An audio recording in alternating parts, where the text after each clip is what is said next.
par notre confrère Nice Matin. La distance, je le rappelle, 1609 mètres.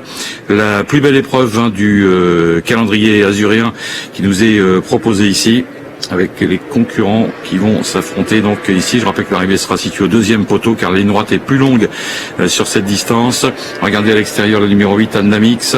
Regardez également la casaque noire et bleue du favori Timoko, le numéro 7, 8 pour 10 pour Timoko, avec Björn Goop qui va donc tenter de remporter un troisième grand critérium de vitesse de la Côte d'Azur aujourd'hui, avec un départ qui est donc imminent. Les chevaux sont bien en ligne, la voiture prend de la vitesse maintenant, libère les concurrents en repliant ses ailes et c'est parti. Comment va se comporter Timoko en début de parcours? Il est bien parti, ainsi que le numéro 6 Oasis B qui s'est propulsé aux avant-postes. On a le numéro 5 Voltigeur de Myrte qu'on sentait très véloce tout à l'heure et très volontaire, qui est également bien parti, tandis que le numéro 13 Going for Gold Zaz est également à la pointe du combat et vient déjà à l'extérieur se rapprochant, alors que Cadet CD est actuellement côté corde, pas très loin d'ailleurs des animateurs. Retour en tête de la course, ça va magnifiquement pour le numéro 7 Timoko à l'extérieur, qui a l'avantage avec Oasis B côté corde, qui se défend d'ores et déjà très bien contre lui, avec derrière le numéro 13 les Kazakhs du champ qui sont bien placés, alors que nous allons sortir du virage maintenant et aborder la ligne d'en face sous l'impulsion donc de Timoko.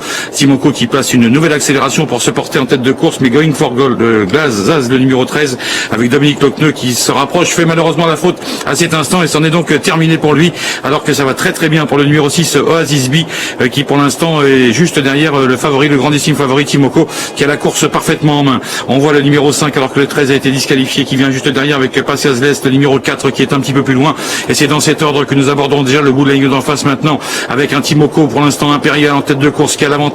Attention à Voltigeur de Myrte qui était extra au canter tout à l'heure et qui va bien. On voit également Pasias Lest avec Nicolas Hensch, les représentants de Fabrice Soulois, qui est venu en troisième, quatrième position dans le tournant. Et c'est là que les choses sérieuses vont commencer, avec quelques remous à l'arrière du peloton. Devant donc pour l'instant Timoko, très à l'aise dans son jardin sur les pommes de la Côte d'Azur, qui est peut-être parti pour la gloire et pour un troisième grand critérium de vitesse de la Côte d'Azur. Son driver joue avec eux pour l'instant, il a toujours l'avantage face au numéro 6 Oasis B côté corde, et à l'extérieur le numéro 5 qui vient bien, c'est Voltigeur de Myrte. Nous sommes aux abords du poteau maintenant, avec toujours l'avantage pour le numéro 7 qui ne fait qu'une bouchée. Timoko de ses adversaires, et maintenant que son driver relance pour finir, il va s'imposer, il est impérial, c'est le numéro 7 donc qui m'emporte Timoko aux dépens de Oasis B. La troisième place sera pour la corde, le numéro 11 qui finit vite, le Key Charmanover qui a terminé troisième, très vite côté corde. C'est fait pour Timoko, troisième victoire pour le grand champion de Richard Westerink dans ce critérium de vitesse de la Côte d'Azur. Le numéro 7 s'impose aux dépens du numéro 6 Oasis B, qui a eu